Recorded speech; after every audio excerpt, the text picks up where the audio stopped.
మనం ఎలా బ్రతకాలో ఎలా బ్రతకకూడదు ఎన్నో సత్యాలు నేర్పిస్తుంటే మనము ఆ సత్యానికి తగ్గ జీవితము జీవించలేని స్థితిలో ఉండి చాలా మార్లు పడిపోతున్నామండి.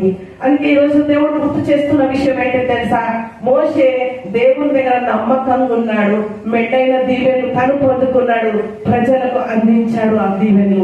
మరి ఈ రోజు దేవుని సన్నిధిలో నువ్వు నమ్మకంగా ఉంటే నీవు దేవుని దీవెనలు పొందుకుంటావు. నీ దీవెనలతో పాటు ప్రజలందరూ కూడా నీ ద్వారా అనేక మంది దీవెనలు పొందుకునే బిడ్డగా దేవుడు నిన్ను మారుస్తానండి. హల్లెలూయా చెప్తాం ఒకసారి. హల్లెలూయా.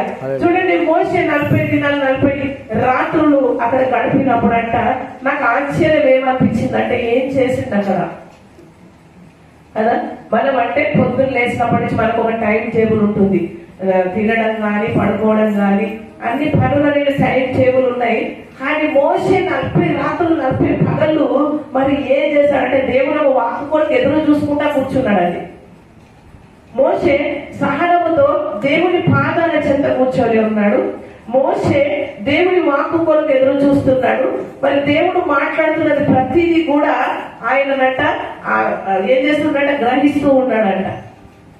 కానీ మనం ఏం చేస్తున్నాం? దేవుని పాదాల సన్నిధిలో కూర్చొని నేను ఆలోచించాను, ఏంటి ప్రభు 40 రాత్రులు 40 పగళ్ళు మోషే గడపాడంటే 40 రోజులు ఒకటే దగ్గర ఉండి ఉంటానంటే ఎంత కష్టమైన పని. మనము ఒక గంట సేపు ఒక దగ్గర కూర్చుంటేనే అమ్మో ఎంతసేపు కూర్చున్నానే అని లేచి అక్కడికో ఇక్కడికో వెళ్తూ ఉంటాం. కానీ మోషే చూడండి, మరి దేవుని ఒక పాద సన్నిధిలోనంట 40 రాత్రులు 40 పగళ్ళు గడిపాడంట. మన లైఫ్ లో మన జీవితంలో దేవుడిచ్చిన అవకాశాన్ని దేవుని సన్నిధిలో గడపడానికి ఇచ్చిన సమయాన్ని కూడా గడపలేని స్థితిలో లోపడగలనటువంటి ప్రజలుగా మనం మారుతున్నామేమో.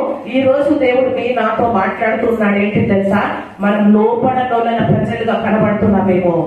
అందుకే దేవుడు మోషేను ఒక ఎగ్జాంపుల్ గా దేవుడు చూపిస్తున్నాడు.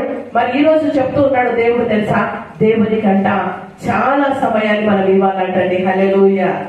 చూడండి, ఒక భార్య చాలా సార్లు భార్య భర్తలు గమనిస్తే చాలా వాళ్ళు నాతో మాట్లాడుతూ అంటారు, నా భర్త నాతో సమయాన్ని గడపలేకపోతున్నాడు అంటారు, లేకపోతే నా భార్య నాతో గడుపుతలేదు అంటారు.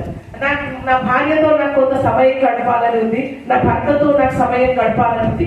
చాలా కాంప్లికేషన్స్, ఫ్యామిలీలు బ్రేక్ కావడానికి, కొన్ని ఫ్యామిలీలు బ్రేక్ కావడానికి కారణం ఏంటిదంటే ఈ సమయాలు గడపలేకపోవడం వలన ఈ బ్రేక్స్ అవుతున్నాయి, బ్రేకప్స్ అవుతున్నాయి ఫ్యామిలీస్ అంటూ ఉన్నారు. అయితే ఈ లోకంలో ఉన్నటువంటి భర్త కొరకు ఇంత సమయం ఉంది, భార్య కొరకు ఇంత సమయం ఉంది, కుటుంబంలో బిడ్డల కోసం ఇంత సమయం ఉంటే మరి నన్ను సృష్టించిన ఆ దేవుని కొరకు నువ్వు నేను ఎంత సమయాన్ని కేటాయిస్తున్నామని ఒక్కసారి మన హృదయాలను మనం పరిశోధన చేసుకుందామండి. హల్లెలూయా.